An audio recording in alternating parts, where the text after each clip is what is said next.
X MP KC Tyagi ji जो आए और अपने विचार रखे और खिलाड़ियों के समर्थन में 2 शब्द बोले। भाई जितने भी साथी पहले बैठ जाए उसके बाद हम बात करवाएंगे। ऐसे तो आप सारे माहौल खराब कर दोगे। आप लोग एक समर्थन देने में साथ में अपना जो इस तरह काम ना करो। ये पीछे जितने बैठे सारे बैठ जाएंगे। मंच पर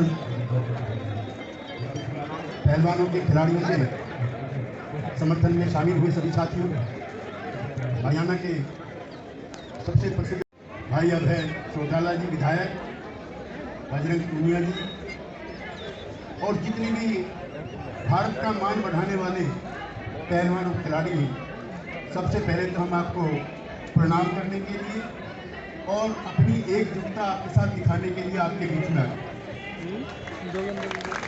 हम मीडिया के साथ में भी कहना चाहते हैं, पहलवानों ने, खिलाड़ियों ने इसको राजनीतिक सवाल नहीं बनाया। राजनीतिक सवाल इसलिए बना है कि एक राजनेता के साथ लड़ाई है और पिछले 3 महीने के संघर्ष के बाद भी दाल बांटा उसका हुआ नहीं। इसलिए सारे देश के पॉलिटिकल लोग, राजनीतिक दल, उनके नेता ये अपना फर्ज महसूस करते हैं। और मामला नाजुक, इस पर तो महाभारत भी हुआ है, इस पर तो रामायण भी हुई है, जो महिला के सम्मान का मामला।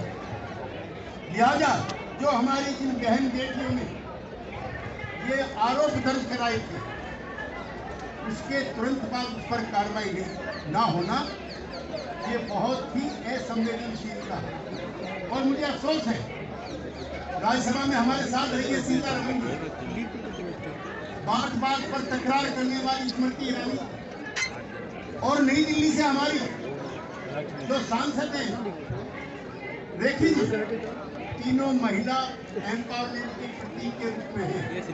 जब हमारी हरियाणा की बहू बहन बेटियों की बेइज्जती हो रही हो, तीनों की तीनों चुप क्यों हैं, ये हम लोग ये भी जानना चाहते हैं।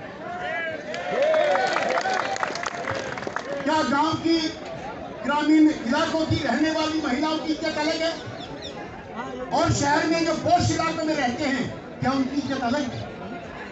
और मामले में तो भेदभाव समझ में आता है, लेकिन नारी सम्मान के मामले में भेदभाव दुर्भाग्य। हम इसकी भी निंदा करने के लिए आपके बीच में आए। हम कोई राजनीतिक तकलीफ नहीं करना चाहते, हम किसी सरकार का भी यहाँ विरोध करने के लिए नहीं आए।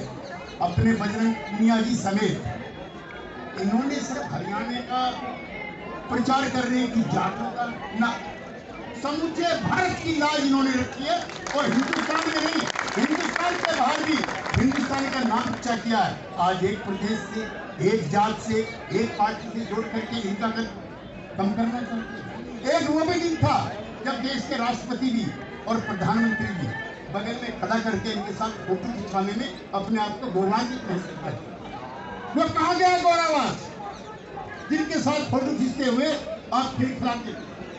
इन्होंने पूरी दुनिया में जब कोई पदक नहीं मिल रहा, कहीं पर भी पदक नहीं मिल रहा, किसी क्षेत्र में पदक नहीं मिल रहा, तब हमारी बहनों ने, हमारे बेटों ने आपको पदक दिलाया और पदक तालिका में भारत का नाम भी अंकित करा।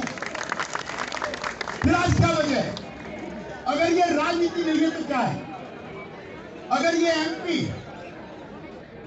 किसी विरोधी पार्टी का अगर हुआ होता तो मैं आप लोगों से पूछना चाहता हूं कि आज वो कहां होता? बुलडोजर चला होता कि यूपी वाले जानते हैं। इसलिए राजनीति जब उधर से हुई है तो ये भी कोई अनाथ नहीं है, सारे देश की पॉलिटिकल पार्टी इनके साथ राजनीति आपने शुरू किया, हमने राजनीति शुरू नहीं। हम जब पिछले धरने में, हमारे सामने दफ्तर है, हमारा जनता दल का दफ्तर सामने है, आप काफी दिन बैठ के गए, हम एक दिन भी अपने कमरों में से झांकते रहे, लेकिन आपके समर्थन में नहीं आए, क्योंकि लड़ाई ताकतवर लोगों से हो गई है। इसलिए ऐसे ऐसे ताकतवर परिवार के लोग भी आपकी लड़ाई के बीच में आते हैं।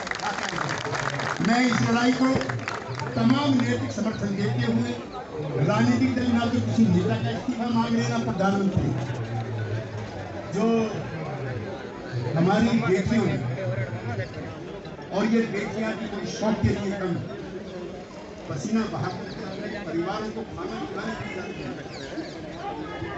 सुबह 6 बजे हमारी बहनें हरियाणा के गांव में, रोहतक के गांव में भिवानी के गांव में पसीना बहाती नजर आती है। ये अपना भी पेट भरती हैं और देश का भी नाम ऊंचा करती हैं। इसलिए हल्के में मत लो।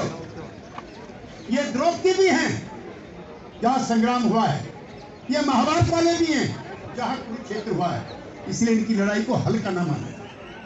मैं आज इस मंच से अपनी बात को समाप्त करते हुए सभी इनके समर्थन में जो लोग बैठे हुए हैं, मैं चाहता हूं एक दिन बड़ा तय करो और यही पार्लियामेंट भी पास है और दिल्ली भी है और दिल्ली थोड़ा ऊंचा सुनती है। दिल्ली ऊंचा सुनती है। ऊंचा सुनाने के लिए ज्यादा तादाद की जरूरत है। और मैं भाई अभय चौटाला जी से कहना चाहता हूं, ये दुनिया के सबसे बड़े रैलीबाज हैं। रैली करानी हो चौटाला परिवार को बुला लें। हरियाणा की रैली हुई थी बोट क्लब पे, 1 करोड़ लोग थे जिसमें से 50 लाख चौधरी देवीलाल लेकर आए थे। जिनकी रैली याद होगी, इसीलिए अगली तारीख तय करो और भाई अभय चौटाला को बताओ कि ज्यादा से ज्यादा लोग ला करके अपनी ताकत का प्रदर्शन करें। बहुत बहुत शुक्रिया। बहुत बहुत धन्यवाद केसी त्यागी जी का, जिन्होंने बताया कि इतनी अच्छी मुहिम करने के बावजूद भी हम जमने से झांकते रहे और खिलाड़ियों ने किसी भी पॉलिटिकल पार्टी का कोई सहयोग ना लेने के लिए आह्वान किया था, लेकिन थोड़ा सा गुमराह हो गए। किसी कारण से उनको पता नहीं चला कि ऐसे ऐसे भी षड्यंत्र हो जाते हैं। उनकी बातों में आ गए, उनके विश्वासों में आ गए। लेकिन अब हमें भी पता चल गया है कि कैसे ये खेल खेलना है और खिलाड़ियों के साथ खेल खेलना पड़ेगा। और जैसा आपने बोला कि दिल्ली में संसद भी नजदीक है, तो सब पूरे प्रदेश ही नहीं सभी देशवासियों की नजर में ये बहुत ऊंचा मुकाम हासिल हो रहा है और सब इकट्ठा चल के इसमें कंधे से कंधा मिला।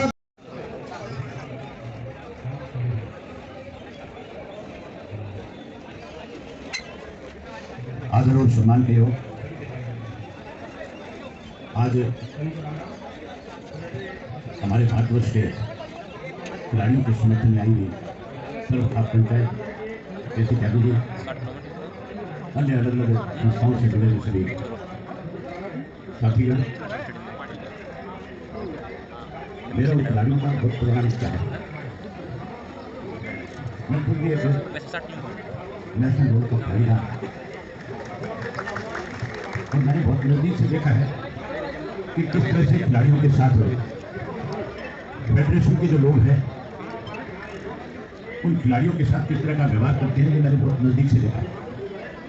मैंने फेडरेशन भी चलाई है, मैं ओलंपिक में भी रहा हूँ, ओलंपिक का प्रेसिडेंट भी रहा।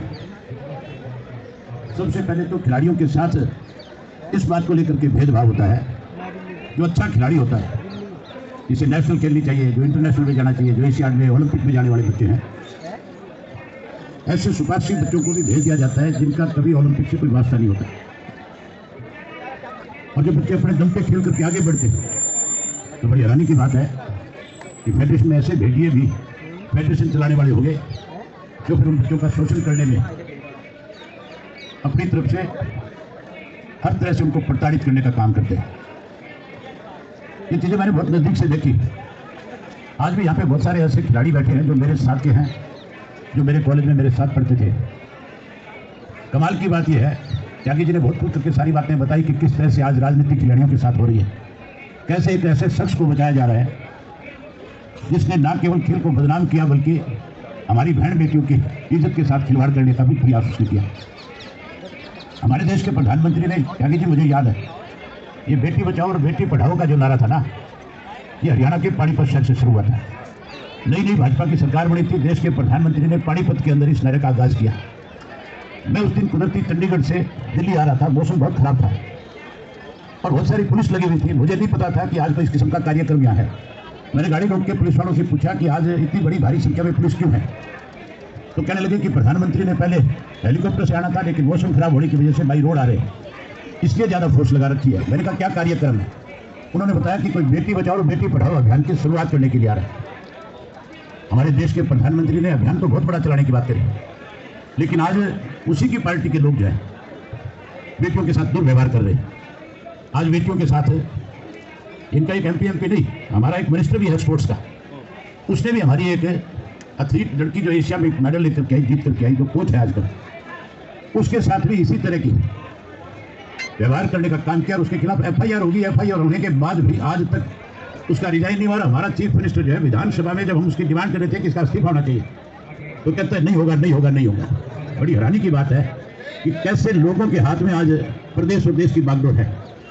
जो नारा बेटी बचाओ बेटी पढ़ाओ का देते हैं और आज बेटियों की इज्जत के साथ खिलवाड़ करने में अपनी तरफ से कोई कमी नहीं छोड़ते। आप पंचायतों के लोग बैठे ना, सारे आए हुए था पर सारे आ रहे हो, तो अगर इनको ठीक ढंग से सबक सिखाना है तो एक काम करना पड़ेगा। एक दिन हरियाणा बंद की कॉल करो और हरियाणा बंद की कॉल के अंदर सारे राजनीतिक दलों के लोगों से आप लोग बात करो। हमारी पार्टी जो है अपने सारे कार्यक्रम छोड़ करके आपको न्याय मिले इसके लिए जहां हरियाणा को बंद करेंगे वहां दिल्ली के चारों तरफ की सड़कें भी बंद करके इस बात का एहसास करा देंगे कि अगर आपने इसमें जल्दी कोई कार्रवाई नहीं करी, अगर जल्दी इस्तीफा नहीं हुआ, जल्दी अगर गिरफ्तारी नहीं हुई, तो फिर हम इस फैसले को आगे ले जा सकते हैं। मुझे उम्मीद है कि खाप के लोग जो राजनीति से ऊपर उठ करके इस काम को आगे बढ़ाएंगे हैं। इसमें सारे राजनीतिक दलों से बात करनी पड़ेगी, एक से नहीं। हम तो पहले दिन से आपके साथ हैं। हमने तो खिलाड़ियों को जितना आगे बढ़ाने में चौधरी देवीलाल ने काम किया, चौटाला साहब ने काम किया या मैंने किया, मैं उस चीज़ की अगर चर्चा करूं तो खिलाड़ियों के सामने बहुत छोटी बात होगी। आज जो कोई स्पोर्ट्स पॉलिसी इस देश में है वो केवल और केवल 2000 में हमारी पॉलिसी बनने के बाद देश में लागू हुई थी। उससे पहले तो खिलाड़ियों को किट भी नहीं मिला करती थी। हमने तो इस हालत में देखी, मैं तो खुद नेशनल खेलने वालों में था, हमें तो बनियान और निक्कर जो थी उसके ऊपर पेन से लिखना पड़ता था हरियाणा, ऐसी हालत थी, किट भी नहीं होती थी। लेकिन आज जो है उस पॉलिसी की वजह से आज खिलाड़ियों को एक सम्मान मिलना शुरू है और उस सम्मान को आज जो है जब खेलों के अलग अलग संघों के अध्यक्ष है, मैं एक रेसलिंग की बात नहीं करता, कबड्डी में इससे भी ज़्यादा बुरा हाल है, बॉक्सिंग का भी उससे ज़्यादा बुरा हाल है, और भी जो है अलग अलग फेडरेशन है उनमें भी इस किस्म की बातें हैं। आज आपने अगवानी करी है, मैं ये मान करके चलता हूँ आने वाले समय में जहाँ आपके साथ न्याय होगा वहीं कोई भी फेडरेशन के किसी भी पदाधिकारी की हिम्मत नहीं होगी कि किसी खिलाड़ी की तरफ आंख उठा करके भी देख ले। इसके लिए जो निर्णय तुम लोग बैठ करके, हम आपके साथ हैं, पहले भी आपके साथ थे, आगे भी आपके साथ रहेंगे। जो खिलाड़ी बैठ करके फैसला लेंगे हम उनके साथ रहेंगे और हम इस बात की लगातार डिमांड भी कर रहे हैं। मैंने तो कई दफ़ा ये बात कही है कि प्रधानमंत्री को कम से कम जो है बेटियों के साथ, खिलाड़ियों के साथ, जो खिलाड़ी देश का नाम रोशन करते हैं, जिन्होंने ओलंपिक में मेडल जीते हैं, जिन्होंने कॉमनवेल्थ में, एशियाड में मेडल जीते हैं, जिनके साथ आपने टेलीफोन पे बात करी, जिनको आपने बधाइयाँ दी, जिनसे आपने प्रशंसा करने का काम किया, अब उनके साथ नए प्रधानमंत्री को करना चाहिए। इसको राजनीतिक इशू बनाने के बजाय ऐसे लोगों के खिलाफ सख्त कार्रवाई करनी चाहिए जो लोग इस किस्म की हरकत करने वाले हैं। आज उनके खिलाफ कार्रवाई अगर नहीं होगी तो आने वाले समय में मान के चलो कोई भी हमारी बहन बेटी जो है इस खेल के माध्यम से आगे नहीं बढ़ पाएगी, क्योंकि फिर तो ऐसे लोगों को और हौसला मिल जाएगा कि अगर हम सत्ता के नजदीक है तो हमारा कोई कुछ बिगाड़ नहीं सकता। इसलिए इसके लिए हमें सख्त कदम उठाना चाहिए, अल्टीमेटम देना चाहिए आपको कि या तो इतने दिनों के अंदर अंदर जो है इनकी गिरफ्तारी हो और इनका इस्तीफा भी हो। अगर नहीं करते तो उस दिन डेडलाइन दे दो कि हम इसको दिल्ली के चारों तरफ के रास्ते बंद करके इस बात का एहसास करा देंगे कि हरियाणा की बहन बेटियों के साथ अगर कोई अन्याय करेगा तो हम उसको सबक सिखाने का काम करेंगे। मैं अपनी तरफ से, अपनी पार्टी की तरफ से आपको विश्वास और भरोसा दिलाता हूँ कि जो फैसले आप लेंगे हम आपके साथ रहेंगे और आपकी हर तरह की मदद करेंगे, कानूनी मदद भी करेंगे और दूसरी तरह से भी कोई लड़ाई लड़नी होगी उसमें भी पीछे नहीं रहेंगे। इसी के साथ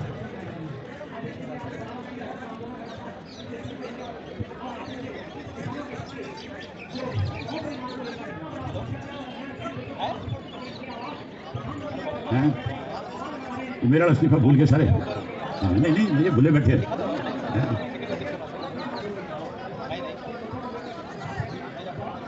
जो तुम फैसला लोगे हम आपके साथ, नहीं फैसला इन बच्चों ने लेना है। जो फैसला ये लेंगे इनको लगेगा कि तुम्हारे साथ कोई न्याय नहीं हो रहा, जो ये फैसला करेंगे हम इनके साथ हैं। धन्यवाद, बहुत बहुत धन्यवाद।